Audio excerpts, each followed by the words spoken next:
Hey guys, welcome back to a brand new Ninjago video here on the channel. My name is TannerFishies. In today's video, we're going to be discussing this new Skylor storyline that LEGO themselves uploaded to their official website. This story is known as Amber Spiral, and it's kind of like a Skylor spin-off story to an extent. And of course, Skylor being one of my favorite characters, I had to check out this story. Now, like I said, this is a storyline on LEGO's website. I'm not sure if this is canon or not. I'm not even sure what the story entails. We're going to read through it together here, but we have 3 chapters to look at. Chapter 1 is called Dreams of Danger. Chapter 2 right here is called The Rain Burrow, all right, and then chapter 3 is going to be called The Red Star Carnival. So like I said, this storyline does in fact focus on Skylor and her past, her character, her history, and I'm excited to dive right into it. So let's go ahead and get started by reading through this here, and then after we read through all of these chapters, I'll give my thoughts on them at the very end.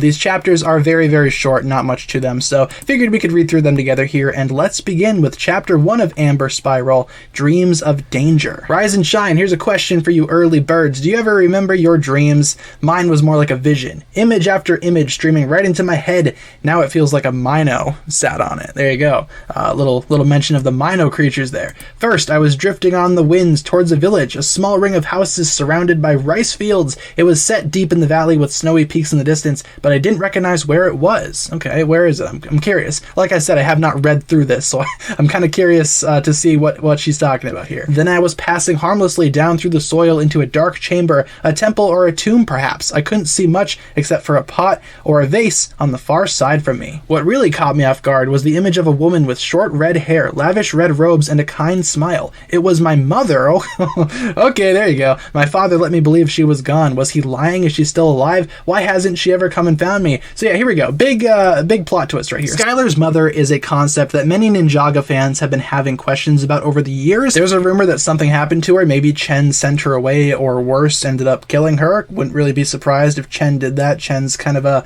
not so great guy. But her mom is described as a woman with short red hair, lavish red robes, and a kind smile. All right, I can get behind that. That sounds like a pretty good design choice for Skylor's mom.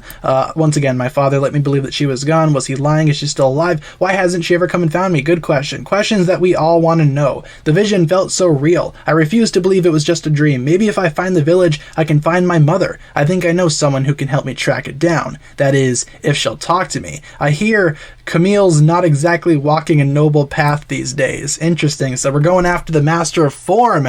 I gotcha. That's probably who this person is in chapter 2. That's probably the best representation of a minifigure version of the Master of Form, that's for sure. Yeah, Master of Form is going to be here. I'm curious to see what Camille is going to do. Why don't we go ahead and jump to the next chapter here. Chapter 2 of Amber Spiral, The Rain Burrow, underneath the Yang Tavern. At first, I'm relieved to be dropping through a hidden trapdoor into the Rain Burrow, but then I see the state of Camille's den and my stomach drops. Everywhere I look are crates and boxes of goods that I'm 99% certain that she should not have. I guess Karloff was right about how she seems to be spending her time. Yeah, from what we can tell from the other Elemental Masters, Camille is kind of a quote-unquote bad girl now, meaning that she's not so much a villain as much as she is maybe just a petty crook. You're early, a voice rings out from a dark corner, lit only by a bank of computer screens. Camille slurps down the last dregs of a slushie and practically leaps over her chair to see me. It's been too long, Sky. You don't have to make up a dream quest just so you can see me. So, okay, dream quest.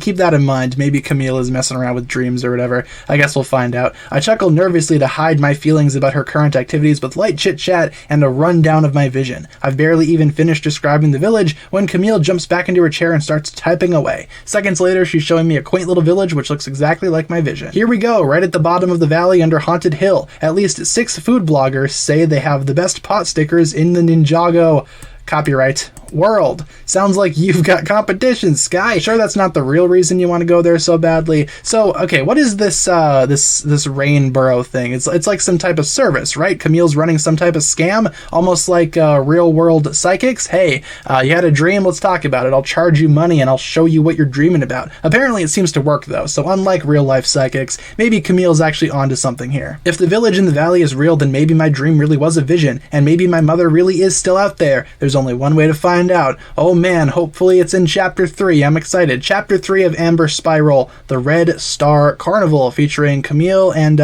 this lovely individual. Side note, since that Camille figure does exist here, this is obviously a picture that someone's taken. I want to see if I can build that figure. You know, I want to make that figure just to complete my Elemental Master collection. Moving on to Chapter 3, though. Well, we made it into the village just in time for sundown, but the fair was in town. The Red Star Carnival had everyone out in Village Square, which made it the perfect time to see if anybody knew my mother. I only have old photos of her, but it was the best shot I had right now. Yeah, I'm kind of curious to see where this goes here. Again, you guys can read ahead if you'd like. I'm just kind of reading through this at my own pace here. Things might have gone more smoothly if Camille helped, but she just had to go using her elemental power to mess with the carnival. The magician, Egon the Extraordinary, was awing the crowd with a stack of floating chairs when an exact copy of him jumped on stage and started calling him an imposter. Oh boy. Alright, have fun with that one in the comments. His concentration broke, the chairs fell everywhere, and the crowd laughed the poor guy off stage. Typical Camille. Yeah, Camille's kind of a jerk. What the heck? What's that all about, dude? The wand of his was strangely familiar, though. It reminded me of my father's Staff of Elements. Really?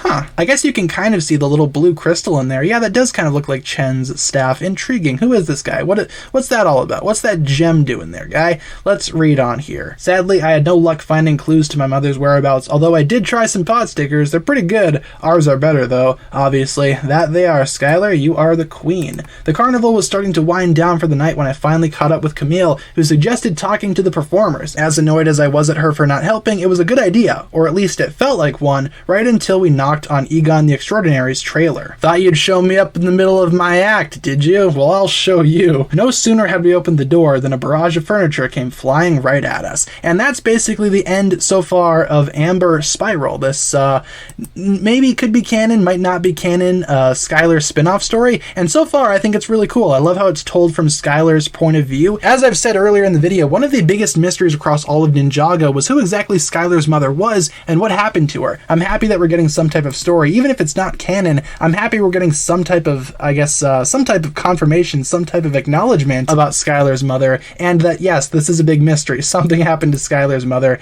and we're not super sure exactly what that is. I look forward to seeing more Amber Spiral chapters get released on LEGO's website. If we get more, I will totally be doing another video going over them, and as I've said, I really enjoy this story so far. I'm excited to see more. Let me know down below in the comments what you think so far about this Amber Spiral story. Do you like it? Do you not like it? I will be leaving links to each of these chapters down below in the description for those of you guys that want to check it out on your own time. You are totally welcome to do so. And in the meantime, guys, that'll pretty much wrap it up for my thoughts here today. Hopefully you enjoyed this video going over the first 3 chapters of Amber Spiral, and I can't wait until we see more. Thank you all so much for watching today's video once again, you guys. My name is TannerFishies, and with that, I bid you farewell.